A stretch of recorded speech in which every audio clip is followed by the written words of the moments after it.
Mengejutkan dan patut ditonton sampai selesai. Pak Soemarji belak-belakan di GBK bongkar karakter Vandenberg dan STY sindir keras Kluivert. Jelang duel panas seakan takut kalah. Pelatih Malaysia akui kualitas pemain timnas U23 Indonesia lebih elit dan matang. Wah, kabar super gembira hari ini. Oleh Romeni cedera, Erick Thohir siapkan naturalisasi 2 penyerang baru untuk timnas Indonesia. Terlihat menonjol dan atraktif. Gerald Vandenberg puji setinggi langit Arkan Fikri, dia pemuda hebat calon pemain kelas dunia.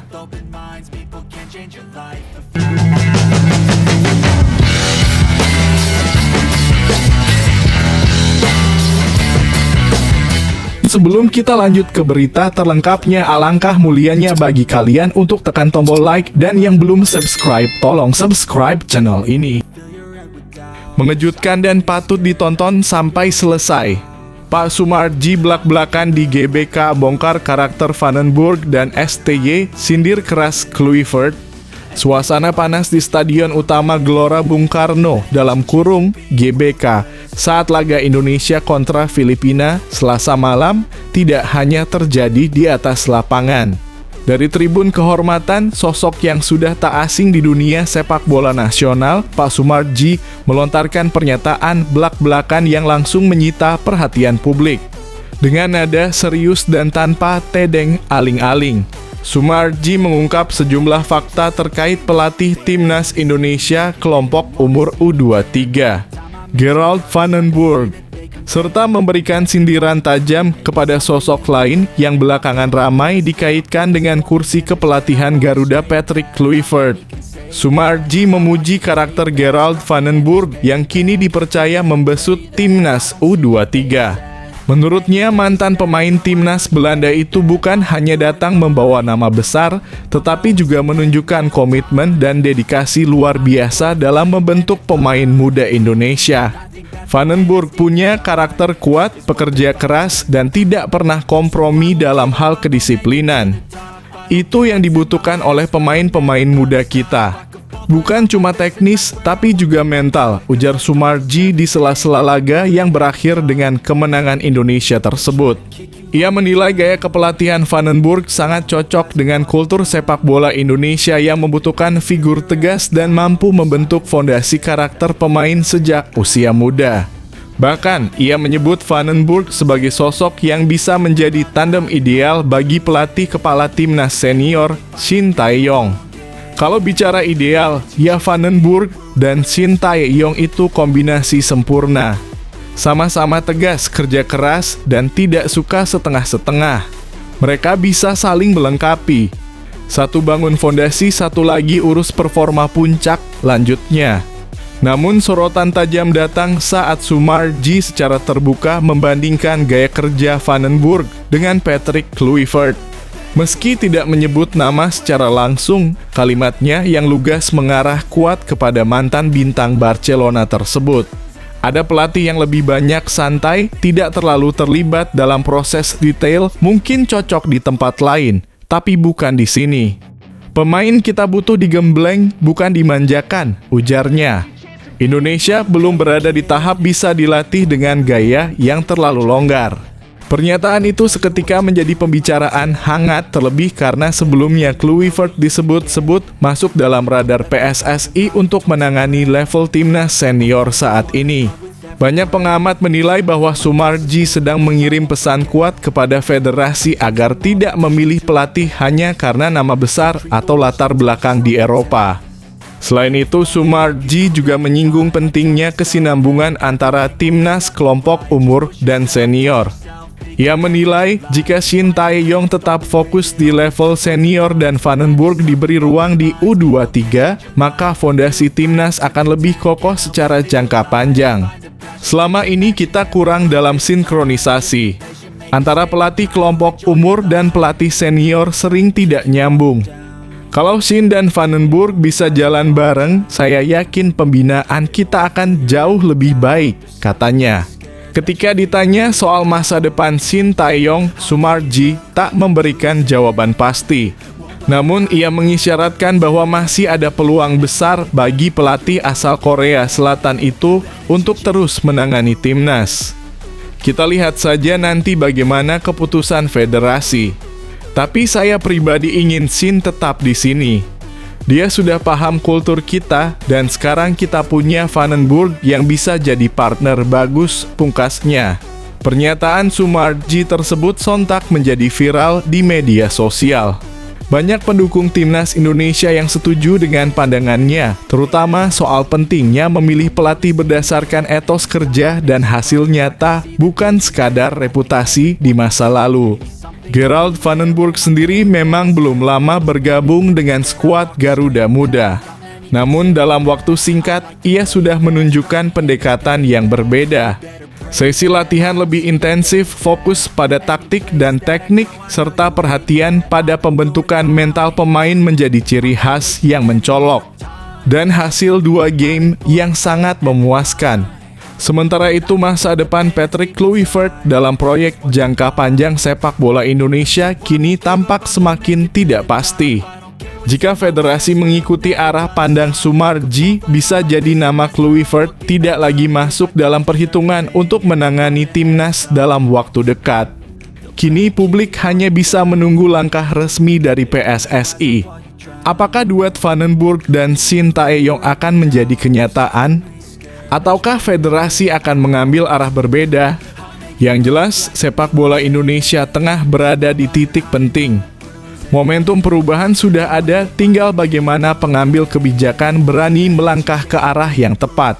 Dan dari Tribun GBK malam itu, Pak Sumarji telah melempar bola panasnya sebuah pernyataan yang bisa jadi awal era baru untuk Garuda Muda dan Garuda Senior.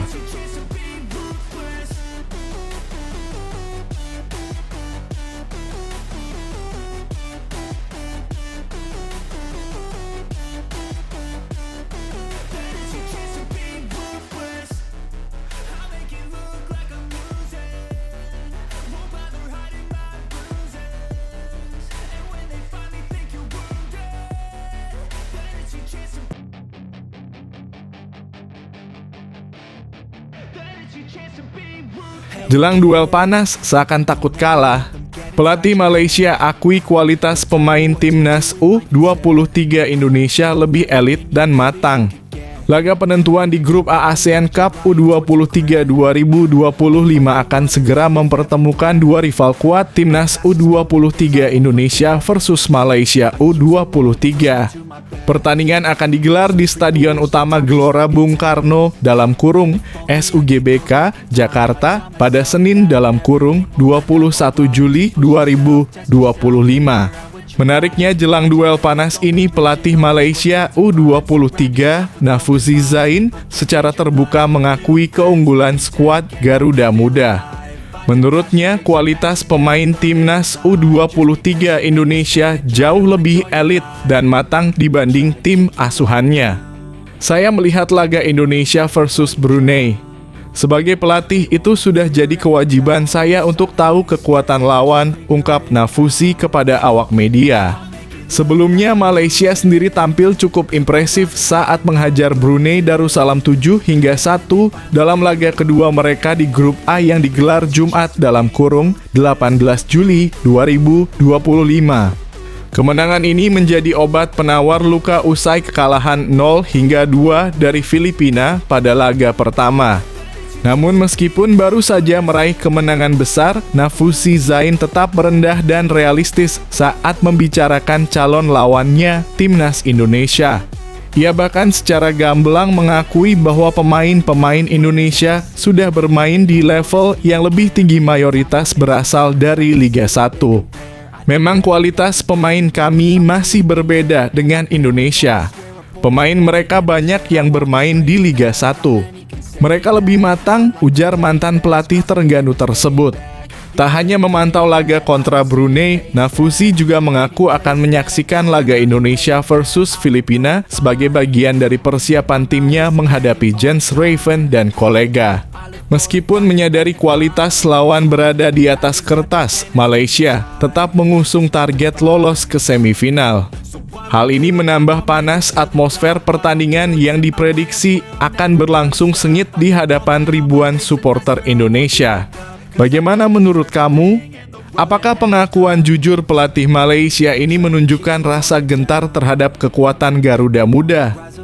Apakah timnas U23 Indonesia akan kembali tampil dominan dan melibas Malaysia di GBK? Tulis pendapat kamu di kolom komentar dan dukung terus Garuda Muda.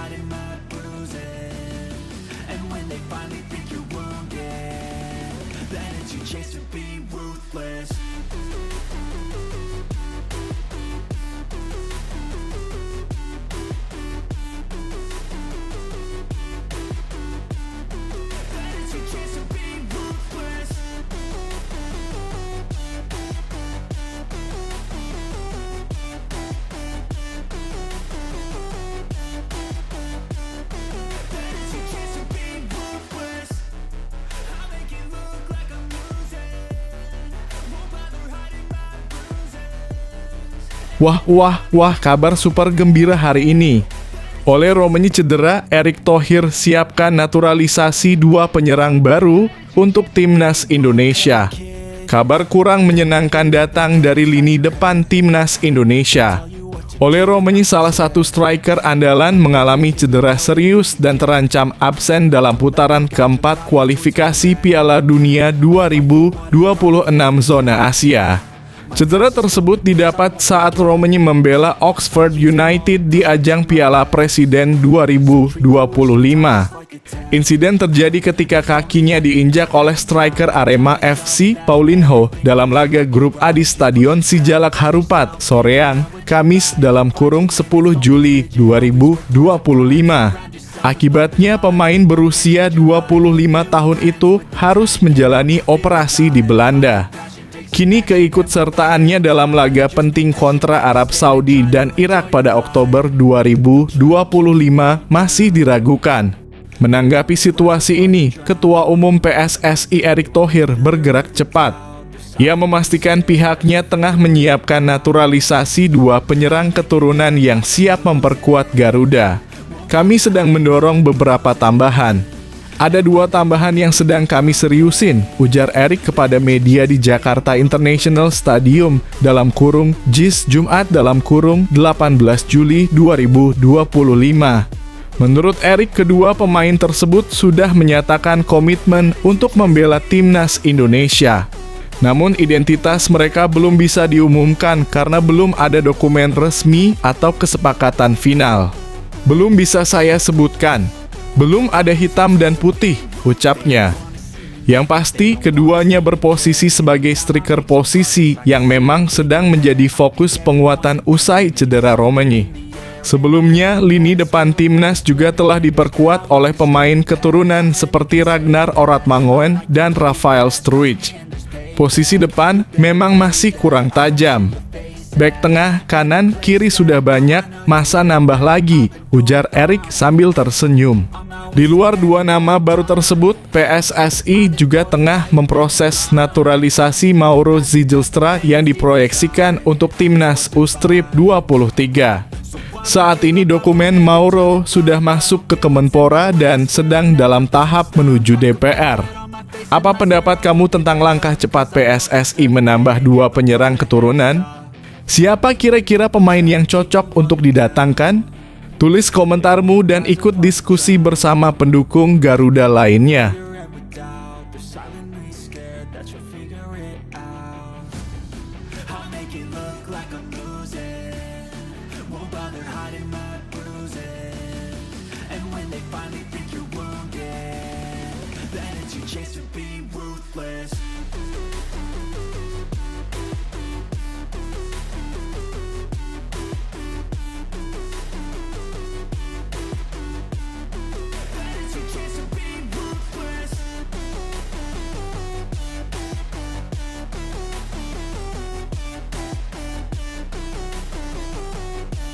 Terlihat menonjol dan atraktif. Gerald Vandenburg puji setinggi langit Arkan Fikri, dia pemuda hebat calon pemain kelas dunia. Pelatih Timnas U23 Indonesia, Gerald Vandenburg, memberikan pujian luar biasa kepada Arkan Fikri usai kemenangan tipis Garuda Muda atas Filipina dalam laga kedua grup A ASEAN Cup U23 2025 yang berlangsung di Stadion Utama Gelora Bung Karno, Jakarta, Jumat 18/7/2025. Timnas U23 Indonesia berhasil menang 1-0 atas Filipina. Meski skor akhir menunjukkan kemenangan tipis, dominasi Garuda Muda terlihat jelas sejak menit pertama. Namun usaha keras mereka baru membuahkan hasil melalui gol bunuh diri pemain Filipina, Jaime Rosquillo, di menit ke-23. Meski hanya unggul 1 gol, Vandenburg menyoroti beberapa pemain yang tampil menonjol, salah satunya adalah Arkan Fikri, gelandang muda milik Arema FC. Pemain berusia 20 tahun ini memang tampil impresif, bukan hanya dalam laga melawan Filipina, tetapi juga di pertandingan sebelumnya saat menghadapi Brunei Darussalam. Dalam laga perdana tersebut, dalam kurung Selasa 15 Juli 2025, Arkan menyumbang 1 gol dari kemenangan telak 8-0. Ia mencetak gol ketiga melalui tendangan keras dari luar kotak penalti setelah menerima umpan pendek dari Robbie Darwish. Penampilan konsisten Arkan terus berlanjut saat menghadapi Filipina. Ia menjadi motor serangan yang membuat lini tengah Timnas U23 terlihat solid. Beberapa kali tendangannya mengancam gawang lawan meski masih bisa ditepis oleh kiper De Askals. Atas performa gemilang ini, Gerald Vandenburg pun tak ragu melontarkan pujian tinggi. Bahkan, ia menilai Arkan sudah pantas bermain di klub besar dunia. Saya pikir dia dalam kurung Arkan Fikri adalah pemain kelas dunia, ujar Vandenburg kepada media. Jika Anda melihat bagaimana dia bermain, saya yakin dia punya kualitas besar dan layak membela klub-klub besar. Namun, Vandenburg tidak hanya menyoroti Arkan. Ia menegaskan bahwa Garuda Muda saat ini dihuni oleh banyak pemain bertalenta, seperti Kakang Rudianto dan Kadek Arel yang juga mampu mengambil alih tugas-tugas penting di lapangan, termasuk sepak pojok. Arkan tidak bisa mengambil sepak pojok, tapi kita punya Kakang, kita punya Kadek.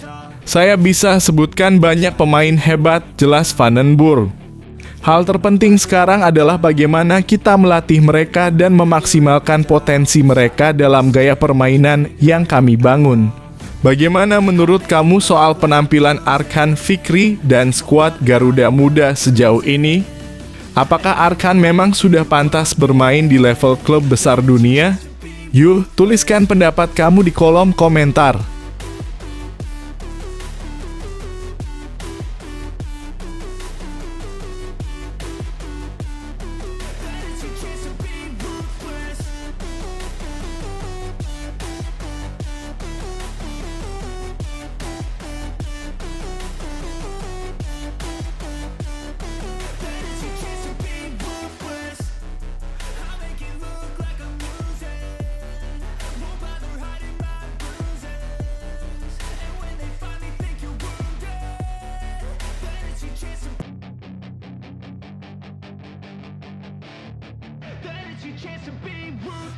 Real Madrid siapkan manuver besar, Enzo Fernandez dibidik, Camavinga bisa hengkang.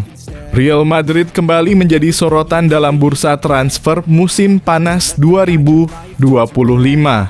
Klub raksasa La Liga ini dikabarkan tengah menyiapkan langkah besar dengan membidik gelandang muda Chelsea, Enzo Fernandez, sekaligus membuka peluang melepas Eduardo Camavinga untuk mendanai kesepakatan bernilai ratusan juta pound sterling. Menurut laporan Real Madrid CF dalam kurung 17 Juli 2025, Xabi Alonso menilai Enzo sebagai kepingan penting untuk lini tengah impiannya. Untuk mewujudkannya, Madrid bahkan dikabarkan siap melayangkan tawaran fantastis senilai 200 juta dalam kurung 4 triliun rupiah. Namun langkah ini bisa berdampak pada komposisi skuad. Camavinga disebut menjadi kandidat utama untuk dilepas, terlebih setelah Manchester City menunjukkan ketertarikan serius. Pep Guardiola bahkan menyebut Camavinga sebagai sosok gelandang komplet yang cocok untuk gaya bermain timnya. Tak hanya itu, nama Piero Hincapié juga masuk radar. Bek asal Ekuador ini dinilai cocok dengan sistem Alonso setelah keduanya bekerja sama di Bayer Leverkusen. Harga Hincapié juga relatif terjangkau, memberi nilai tambah bagi kedalaman skuad Madrid. Bagaimana menurut Anda, apakah melepas Camavinga demi Enzo Fernandez adalah keputusan tepat? Tinggalkan komentar Anda.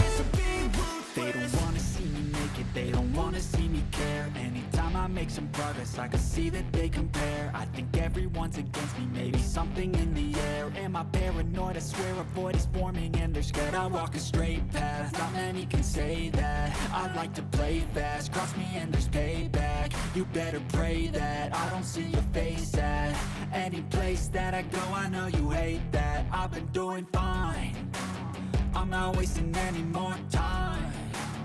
I live for the fight and the climb, and I think that the pain that's deep inside is what defines. So I won't give up, I'm gonna make it to the top. I don't care what's in my way, I swear I'm never gonna stop. I could fall flat on my face and I swear I will get back up, cause I don't deserve a thing and the road ahead is tough. They'll try to kick you while you're down, they wanna rise up while you drown. They wanna fill your head with doubt, they're silently scared that you'll figure it out. I'll make it look like I'm losing, won't bother hiding my bruises. And when they finally think you're wounded, then it's your chance to be ruthless. Then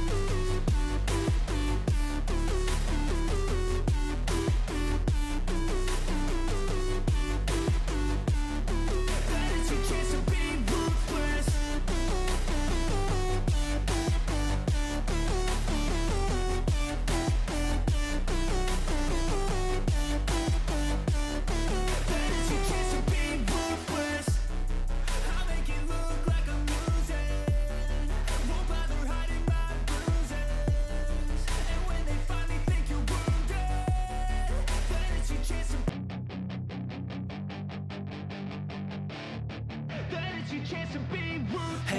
Vinicius Jr. dihujani tawaran fantastis gaji 19 rupiah triliun. Akankah Real Madrid tergoda? Arab Saudi kembali membuat gebrakan besar di bursa transfer, kali ini dengan membidik mega bintang Real Madrid, Vinicius Jr. Laporan dari jurnalis Ben Jacobs menyebut salah satu klub Liga Pro Saudi siap mengajukan tawaran fantastis 350 juta rupiah. 2 triliun untuk biaya transfer dan gaji 1 miliar 19 triliun rupiah selama 5 tahun. Jika kesepakatan ini terjadi, Vini akan menerima 200 juta per musim, melebihi pendapatan Cristiano Ronaldo di Al Nassr dan Neymar di Al Hilal. Tawaran ini disebut sebagai salah satu yang paling ambisius dalam sejarah sepak bola, mencerminkan keseriusan Arab Saudi menjadi magnet bintang global. Namun Real Madrid tentu tidak mudah melepas aset berharganya. Vinicius dikenal loyal dan sangat mencintai klub yang membesarkan namanya. Tapi kedatangan Kylian Mbappé bisa memengaruhi perannya di lini depan dan membuka peluang, meski kecil, bagi klub Timur Tengah untuk mencuri kesempatan. Dengan kekuatan finansial Saudi yang terus tumbuh, bisakah Madrid bertahan dari godaan ini? Bagaimana menurut Anda, haruskah Vinicius Jr. bertahan di Bernabeu atau menerima tantangan baru di Timur Tengah? Tulis pendapat Anda di kolom komentar.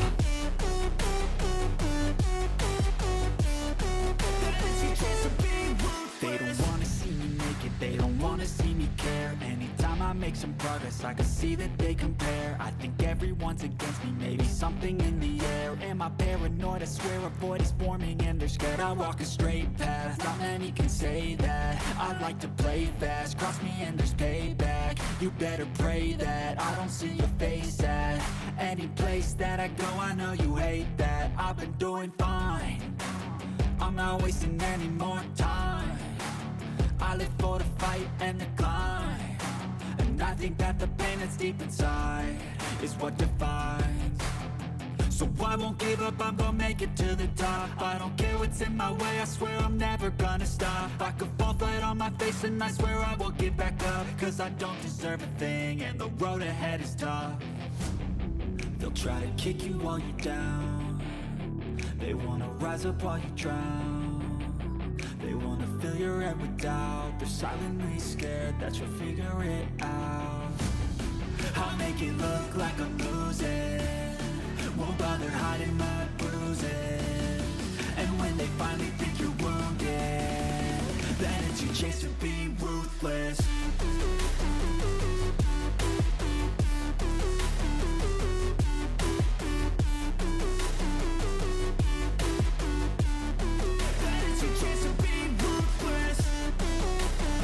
El Clasico di bursa transfer, Real Madrid unggul telak dari Barcelona.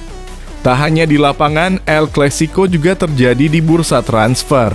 Persaingan antara Real Madrid dan Barcelona kembali memanas, namun kali ini Real Madrid tampil sebagai pemenang mutlak. Hingga pertengahan Juli, Real Madrid telah menggelontorkan dana fantastis sebesar 178 juta, jauh melampaui Barcelona yang hanya menghabiskan 27 juta. Setelah kehilangan gelar La Liga musim lalu, Madrid langsung bangkit di bawah arahan Xabi Alonso dengan manuver agresif di pasar pemain. Berikut daftar pembelian utama Los Blancos: Franco Mastantuono, River Plate, 63 juta Dean Huijsen, Bournemouth, 55 juta Alvaro Carreras, Benfica, 50 juta Trent Alexander-Arnold, Liverpool, 10 juta Franco Mastantuono digadang-gadang sebagai bintang masa depan. Sementara perekrutan Arnold dinilai sangat cerdas karena dilakukan di akhir masa kontraknya. Sementara itu, Barcelona masih dibayangi kendala finansial. Hanya dua pemain yang berhasil didatangkan: Joan Garcia Espanyol, 25 juta, Oniberg GFC Copenhagen. 2 juta perbedaan mencolok ini mencerminkan arah dan ambisi yang berbeda dari kedua raksasa Spanyol tersebut. Menurut Anda, apakah Real Madrid akan kembali mendominasi musim ini berkat transfer agresifnya? Atau justru Barcelona diam-diam sedang merancang kejutan? Tinggalkan komentar Anda.